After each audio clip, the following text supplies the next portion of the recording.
Hello, welcome back to Monster Train. In today's episode, it is 4 p.m. Hope you're doing well today. I'm doing fine.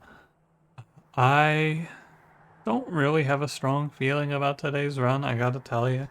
Let's go, let me take a look while I think about it. Anything interesting with me today? Not really. How about you? Did anything cool yet? Maybe you did. It's probably, statistically speaking, you're probably watching this around your lunch break, perhaps?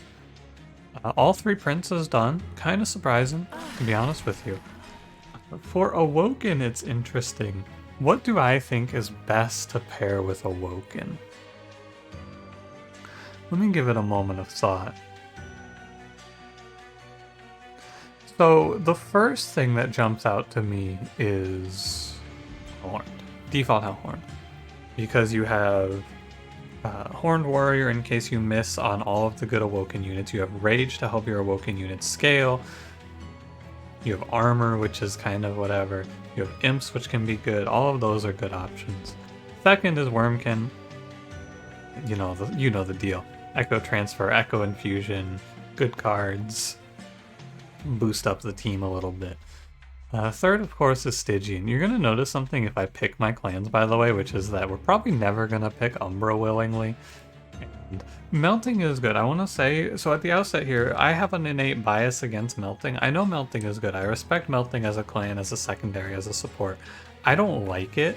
I don't enjoy the way it plays, so I tend to not pick it. Like, I mean, I don't pick, right? That's the point of rotating random. It forces me out of biases like this. And it lets us get an even distribution of champion plays, but I would not willingly choose Melting typically. I think that, like, without having Melting be my main, I just don't like playing Melting. I don't like playing Primitive Mold, even if it's really good. So I'm gonna play Hellhorned today, and we'll see. We'll probably play Hellhorned and then Wormkin. I respect that on paper, Melting secondary would be good, right? You can do reform stuff. You can play Paraffin Enforcer, but Paraffin Enforcer comes with that asterisk, right? If I'm playing a sweep with Paraffin Enforcer, I'd rather just play a Branded Warrior Paraffin Enforcer personally. Or sorry, a Branded Warrior in place of it, but that's just me. You may disagree, and that's fine. I think that Melting is strong, I recognize that they're strong, but I don't like the burnout plans very much.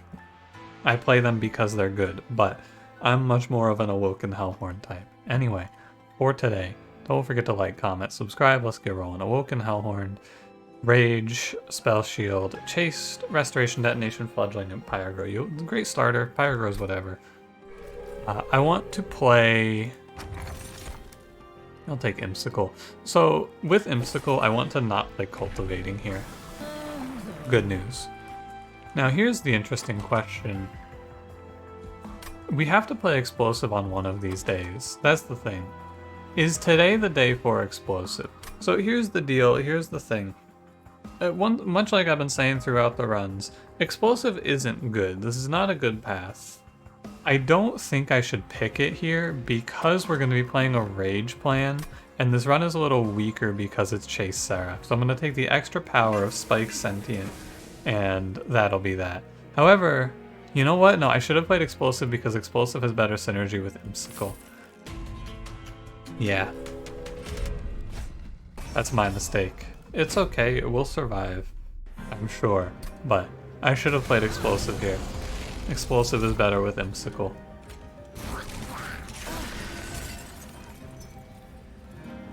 This is fine. We dodge Ember Drain. We can ping stuff off as well. I'm not too worried about it, to be honest with you. I don't think it's the end of the world, but this was the play. Yeah, thanks, Moltingham. This was the time for Explosive, I suppose. Because we have Imsicle, which will help Explosive not die as heavily. Primarily, though, we just want to avoid Cultivating. Cultivating, when I go in for a Cultivating run, I'm probably going to want to avoid Hellhorned, and we will play Wormkin instead. Because, as you can probably imagine, Cultivating doesn't like imps, it doesn't like morsels, it doesn't like any of the little garbage units that end up on your floor. So we will want to avoid willingly putting those into the run, right? Pretty strong starter though, really. Rage Imp starter, Impsicle for a little consistent power. We get to take both the trial and the starting money and walk away at full HP. All very good things. Less important to take Vine Grasp here, but I still think it's good. And Ritual Battle, absolutely. So this run looks for some form of healing to keep the Sentient alive, and one of the big three, but the big three in Awoken are Animus of Will, Husk Hermit, Shattered Shell. This run doesn't want Shattered Shell though. Multi-strike, so yeah, Husk Hermit here. All fine. And this run is not going to be too exciting for Spike Sentient, but Spike Sentient is a pretty boring champion anyway, I gotta tell you, so I'm not too tore up about it. I just go for the reroll here, yeah, for quick. There's nothing to apologize for. There's nothing exciting about this champion path. At the end of the day, with or without her, this run's gonna look the same. And that's gonna be the case in a lot of these runs, I expect, and it's just kind of the deal. I don't think we're gonna be too hung up about it, but some of these champion paths are just going to be, hey, you could replace this with anything, because ultimately Monster Train is not a game about playing these big boy champion paths and seeing crazy outcomes a lot of the time. Some of the champion paths are just not built for that, like this one. And that's alright too, you know, I'm not too tore up about it, and you shouldn't be either. Great draw on the Fledgling Imp there. Or sorry, on the Firecracker there, I mean to say. Yeah, really, it's just gonna be fun to go through, I think. It'd be really cool if I could do them all in a row, but I have my doubts. I'd like to pick up another healing card here. I think it's easy to get lost and not take a heal here. I do not particularly want to play Welder Helper, but it is kind of hard to deny the merit of Endless Fledgling Imp infused with Welder Helper. However, it's kind of hard to kill then. I think the big thing about Endless Fledgling Imp here, I have Quick, I don't think I need this. With Quick, I could even play a Shattered Shell infusion, truly. I can also wait. What would I prefer? Pardon me. What would I prefer? I don't know. Shattered Shell's fine. It's 10 HP. It's like a Battlestone. What unit is better to infuse here? I guess Animus of Will. So I will wait. I'm gonna go for the Endless here though. And yeah.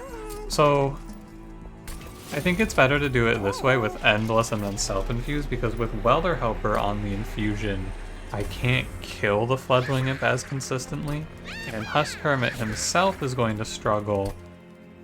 Husk Hermit himself does not need the armor. I have healing as the source here.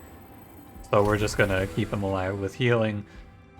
Rare Hellhorned or Rare Awoken. Adaptive or what, like Last Stand or the Dark Deal? Dark Deal's fine. Also, oh yeah, definitely a Hellhorn because Transcendent. Actually because Transcendent, yeah. Okay.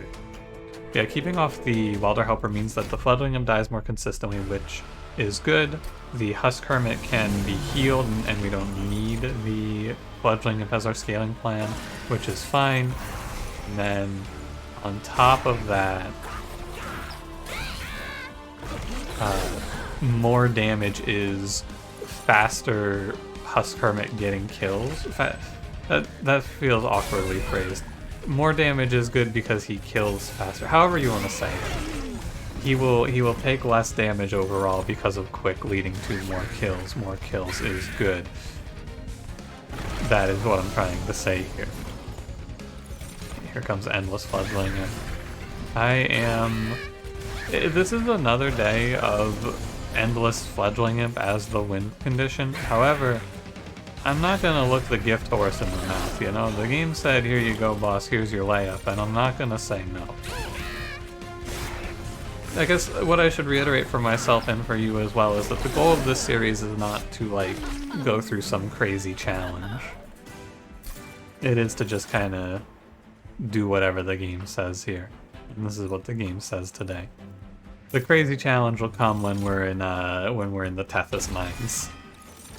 Oh boy, the Tethys Mines. We're gonna take probably double draw, but I might take space.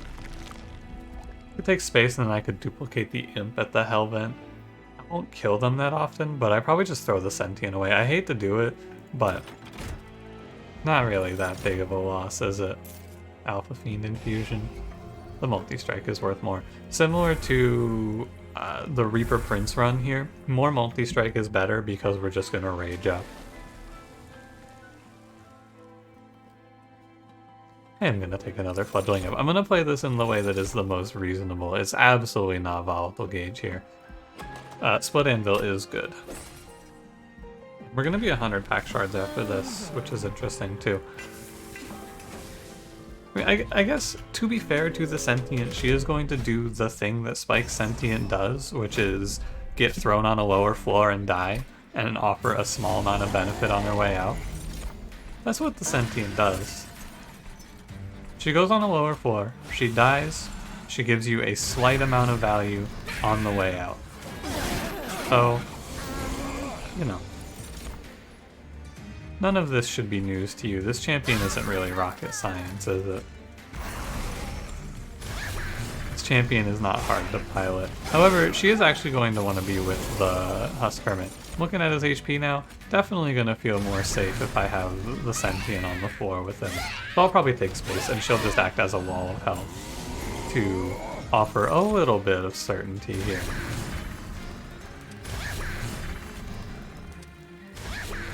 Yeah, that's fine. We're gonna leave this imp, the Fledgling Imp, in the back here.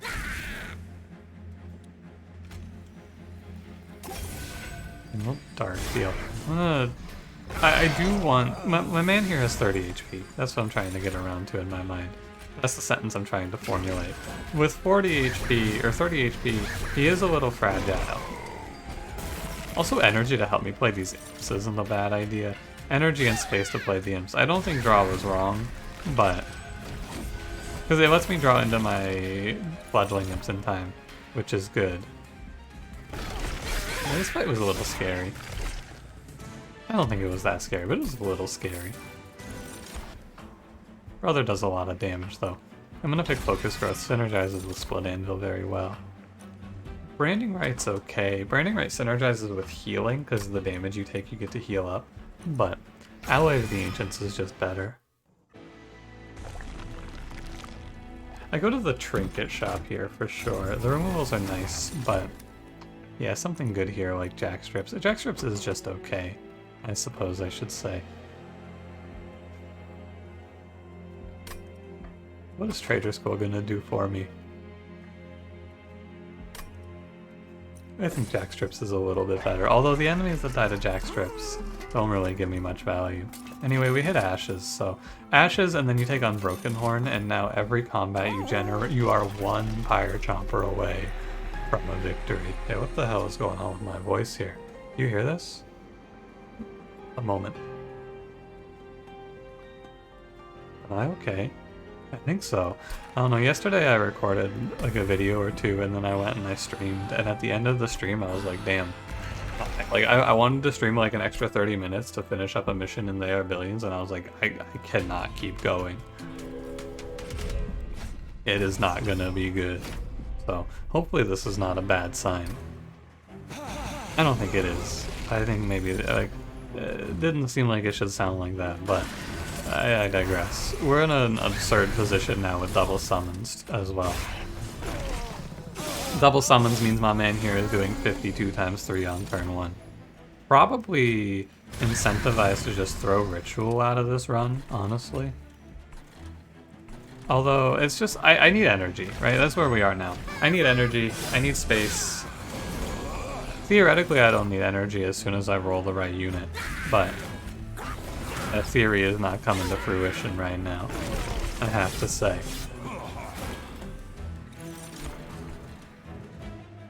Yeah.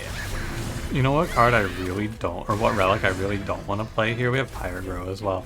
So I can take the lower draw, and it's okay. The thing I really don't want to play here is Wing Steel.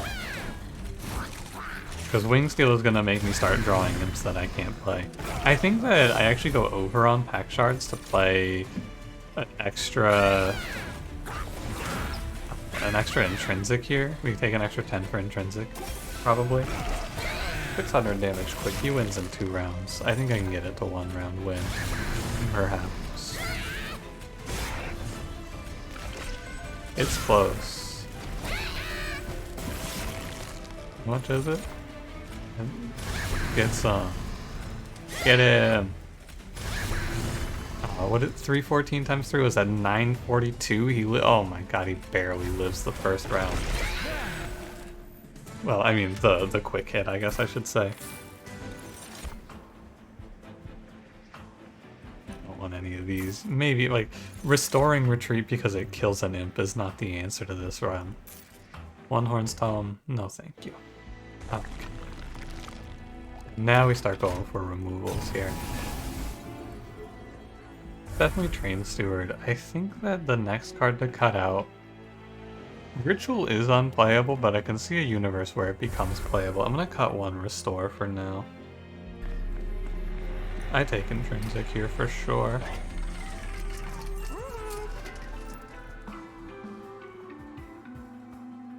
Cost downs aren't that good, but I'm down to put a -1 on Ritual. Not a -2, but a -1 to synergize with Split Anvil well.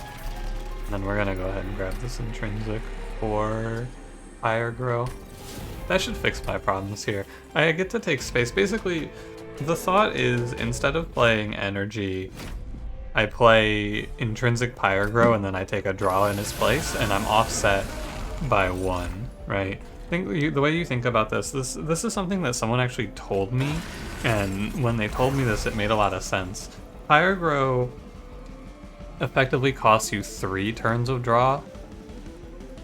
If that makes, like, how do I put this? You have to draw Pyrogrow, and then you have to you lose 2 card draw. So you don't catch up until 2 turns later, basically, compared to if you had Pyrogrow and didn't play, or if you didn't have Pyrogrow.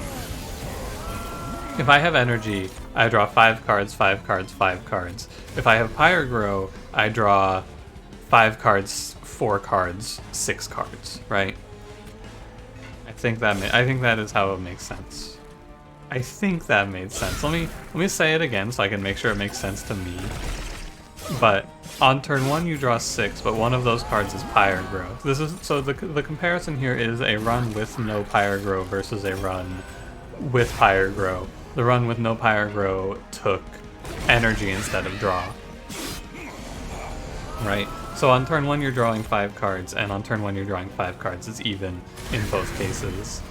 On turn 2, you're drawing 4 cards in the Pyrogrow run versus 5, and then on turn 3, you're drawing 6 versus 5. Okay, so yeah, on turn 3, you're even. Okay, it makes sense to me now. Does it make sense to you? I hope so.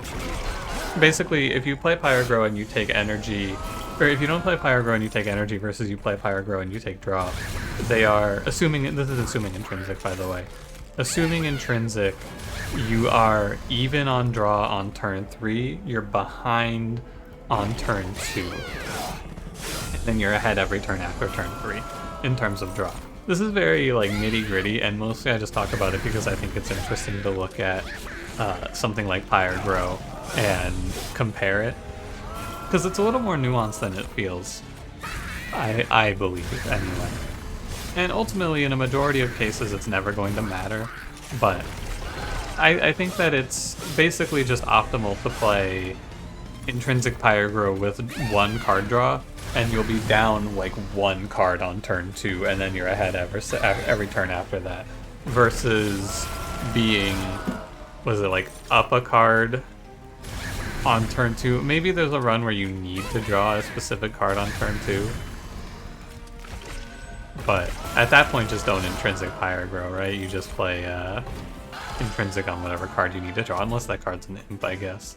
I don't know, it's interesting. And it also, everything that I've been saying here gets fucked up when you get to this choice, where when you take a second draw, Pyrogrow is blown away. The only time that I think it makes a difference is if you need to take space, and I do need to take space here, so it does make a difference here. I don't know, you don't have to care that much about it. I think it's interesting and fun to think about, but you don't have to care. I'm gonna cut Ritual. I know I just upped it, I'm gonna cut it out, it's not very useful here. Torch is good, Restore is bad. Restore doesn't heal me enough to really care. The only thing that kills this run is the Divinity. So the goal is to make sure that we have like 1 to 2 healing cards in hand every turn. Also, while I was talking about all that stuff, I picked up Last Stand, which is the double your rage card. So, we're gonna have a very big rage number in this run. And this is Bristling 3. But ultimately, to play a run that has Spike Sentient as the quote-unquote carry it would take a lot of work, right? There is a theory that you could run with here.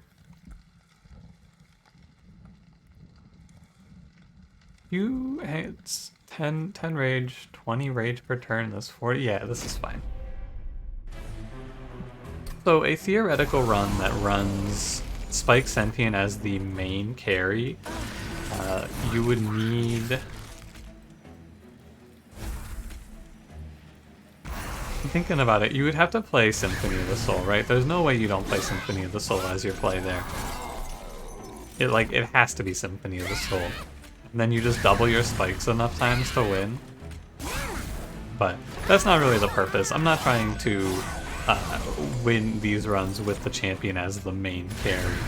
If you want to see that, maybe we can make that a long-term goal down the line. But I don't have a ton of interest in that, to be honest with you. I don't think it's very exciting or interesting. I think it's just kind of annoying.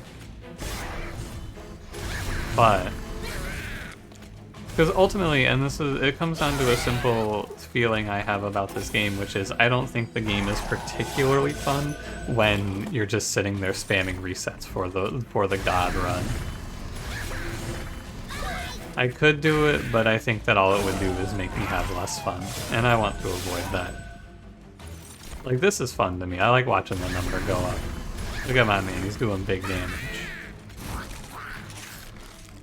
It's also the nature of Monster Train where sometimes you're just going to have a God setup for a run, and no matter what you do, you're going to win. And that's just how it goes, isn't it? The other thing I guess we could do for content after this is I could do a series doing the expert challenges, I guess. I'll have to look at them. I'll have to look at the expert challenges and think about it. Because if I can... I think the expert challenges are Covenant 25 by default, right? I haven't finished them all because they never really interest me. I always think they're kind of whatever. Oh yeah, Bramble Ash would also go into your Spike Sentient carry run. But then, like, if it's just Spike Sentient, you have to impose a bunch of artificial rules. Like, I have to play Spike Sentient, I have to play only cards revolving around spikes, it has to be like... And it's basically just resetting for spikes-based relics and the spikes channeler. What's his name? I don't know it. Tap's okay.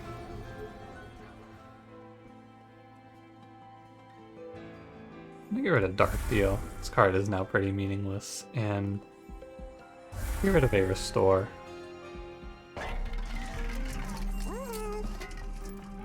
A whole lot to do now. Just make torches cheaper, I suppose. Reroll.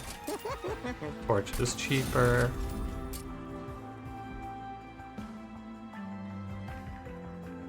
Oh yeah, you know what I should do? I should remove Consume from Last Stand. That's fun. That's definitely what I should do there, because that's cool.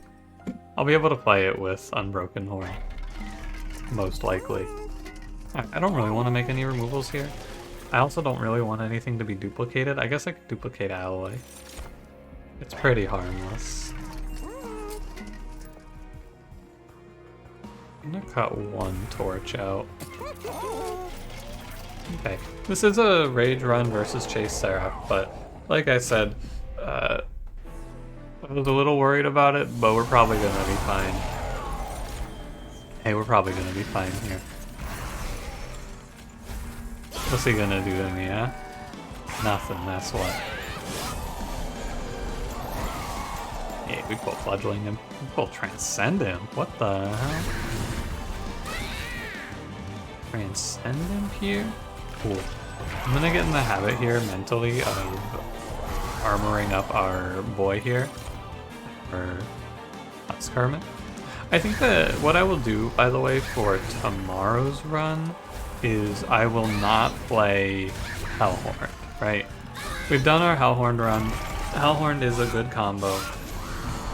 Tomorrow I'll play something different because I don't want it to just be me playing one clan combo over and over again. Right, and that is, ultimately that is another problem with trying to do these by rotating and picking the clans. And the other thing is you might think to yourself, oh, well, just save the other clans for when you get to a hard combo or like a hard champion path. But the problem with that is I don't know when I'm going to be doing a harder path. There's not really a good way to know that. Because it does, I don't know what champion I'm having going into a run. So ultimately I don't mind doing one or two of these, but I'm not going to make it a habit. That's what I'm trying to say. Ah, what a fool. Let's take an ender drink for fun, I guess. Like tomorrow, I will probably play Wormkin instead. I'll think about it for... Hey, why didn't I play Fire Chomper? I don't know. Don't ask. I'll think about it for the other character. Hey, cool.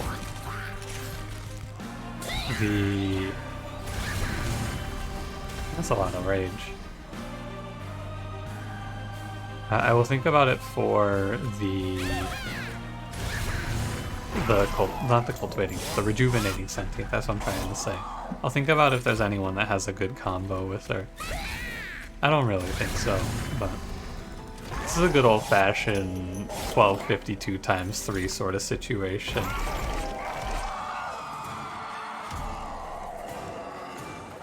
I don't know what else to say. This is just a good old-fashioned 1252. It's been a lot of Hellhorned, but honestly, really does cement, the last 4 runs of playing Hellhorned stuff has really cemented that Hellhorned can do some pretty wacky stuff when you get the right setup. This is a good draw. It adds a whole lot of certainty to the run if I just put 40 armor onto Husk Hermit right away. And significantly less likely to see him die now, I feel. Yeah, look at this. Not a great start. Doubtful that it's going to be particularly meaningful, because Spike Sentient actually does really good on the Divinity. Or I should say really well. She does a lot for you here. And with that draw into Last Stand, we're at 80 times 3. Spike Sentient wants to be on the middle floor, typically, but I wanted the extra space to play the imps. I think it does matter. I can actually punch down this redirector. Also, the Divinity makes my life a lot easier. First of all, we pulled a... What am I trying to think of? What's the word? I don't need to kill my imps, basically, is what I'm saying. But we ripped off the top a Pyre Chomper, which gives me energy to play with for the rest of time. He's going to do great stuff for me. That energy is going to be residual and very good. I'm ulting him. Leaves this guy alive at 1, sadly. I was gonna say I could draw molting if he would die to the Wilt Wings, but not quite. I do need to get rid of him. It's okay, I'm not running out of energy. My goal here is just get another Last Stand out. Sadly, the Divinity is going to die before I can get a third one. A real shame. Real tragic, isn't it? My number doesn't get to go very high because he dies to the Sentient. How sad. Well, that was fast. These have been very fast. They've all been like really out of control rage runs, which is an interesting trend. Tomorrow I will play something else. Actually, no, yesterday wasn't an out of control rage run. Yesterday was Brawler and I didn't hit any rage. And we made it work anyway because I picked Wormkin. I remember. Did I take any damage on this run? I did not take any damage. Did I take all the trials? Wait, is this it? This is it, right? This is the one. This is the flawless run. I took all 5 trials. I took no damage. Yeah, there you go. We got it, finally. Something I've been just watching for all this time. There it is. All it took was Impsicle plus double summons plus a Rage Imp starter with Endless. And truly perfect shop starts as well. Perfect shop upgrades. This run actually highlights something that I think is kind of interesting about Monster Train, which is that if you could infinitely reroll the shops, I think this game would reach an actual 100% win rate.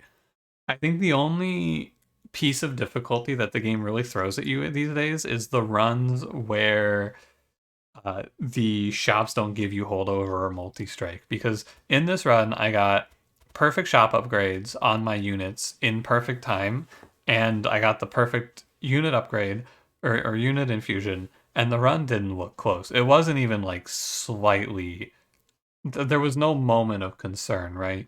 It's interesting to see, but if you get your exact upgrades at the exact time and you want them, because everything plays out exactly how you want it here.